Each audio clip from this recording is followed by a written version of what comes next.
Dengar sini, cikgu nak kongsi cara mudah jawab soalan. Kenal dulu katalah kunci. Dalam soalan ada jawapan. Wish, mudahnya. Jom belajar dengan Cikgu Syida cara-cara menjawab soalan pemahaman petikan nombor 2.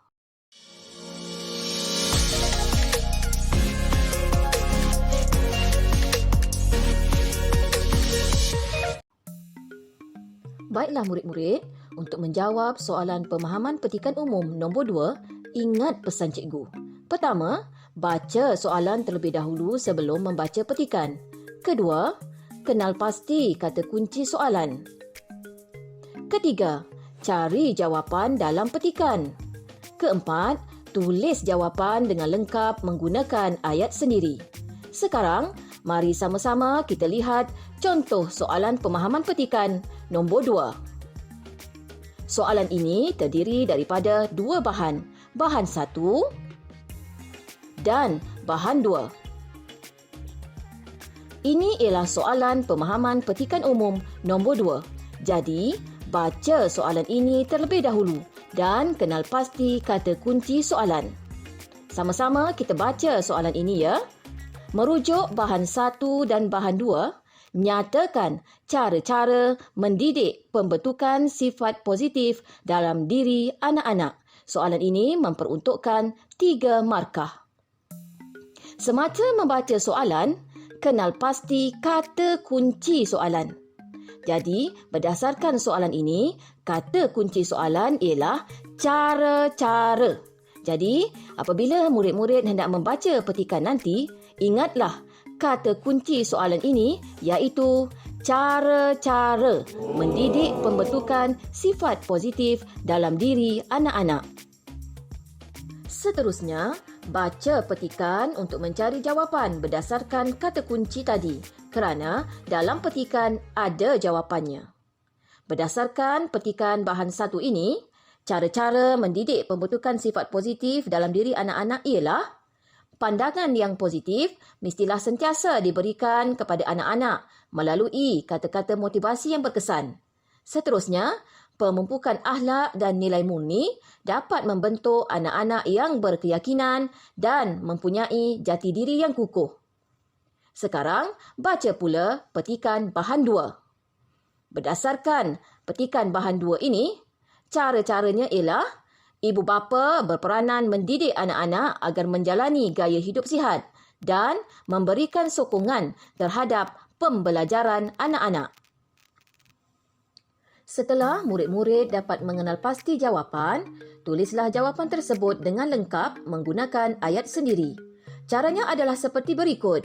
Mulakan dengan kata pangkal ayat yang diambil daripada soalan, diikuti ayat jawapan daripada petikan.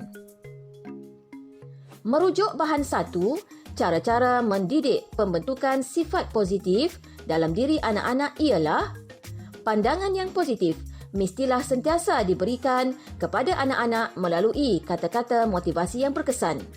Bagi isi yang seterusnya, gunakan penanda wacana. Seterusnya, pemumpukan akhlak dan nilai murni dapat membentuk anak-anak yang berkeyakinan dan mempunyai jati diri yang kukuh. Merujuk bahan 2, cara-cara mendidik pembentukan sifat positif dalam diri anak-anak ialah ibu bapa berperanan mendidik anak-anak agar menjalani gaya hidup sihat dan memberikan sokongan terhadap pembelajaran anak-anak. Ini merupakan contoh jawapan yang lengkap. Untuk bahan 1, murid dapat memberikan isi yang cukup iaitu sekurang-kurangnya 1 isi dengan tepat. Untuk bahan 2 juga, murid dapat memberikan isi yang cukup dengan tepat.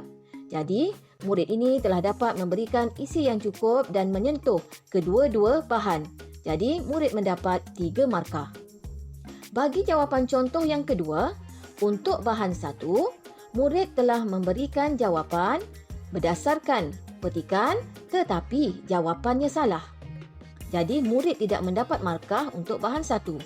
Manakala untuk bahan 2, murid telah dapat memberikan isi yang cukup dan tepat berdasarkan bahan 2. Jadi, murid mendapat 2 markah.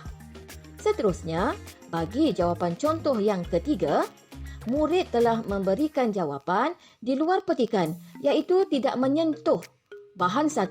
Jadi, murid tidak mendapat markah untuk jawapan bagi bahan 1 ini.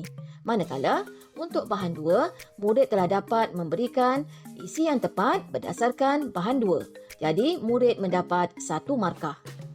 Sekian sahaja perkongsian cikgu untuk kali ini.